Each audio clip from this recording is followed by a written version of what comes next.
اینایی که میگن دین از سیاست جداست، سیاست از دین جداست، در اقتصاد هم همین را میگن، در اجتماع هم همین میگن، در تمام مسائلی که مربوط به زندگی مردم هست همین را میگن.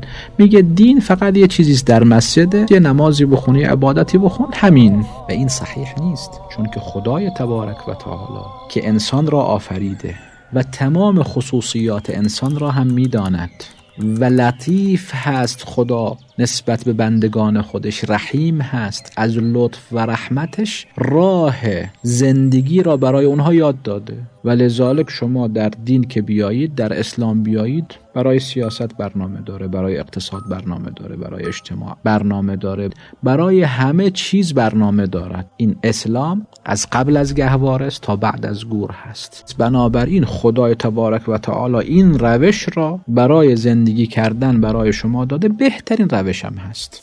یکی از مشکلاتی که هست اینه که بعضی از کسانی که ادعای اسلام دارند، اینها تطبیق بد میکنن و به دروغ اسم اسلام رو به خودشون یدک میکشن.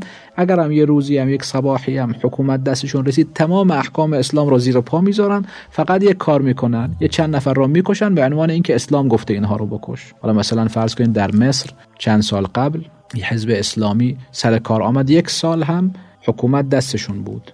خب در این 1 سال چه چیزی از اسلام را تطبیق کردن؟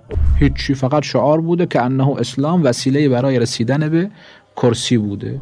حالا یک کسی سکولاریسم را وسیله رسیدن به کرسی قرار داده، یک کسی کمونیسم را وسیله رسیدن به کرسی قرار داده، یک کسی هم اسم اسلام را یدک میکشه، این را وسیله برای رسیدنش به کرسی قرار داده.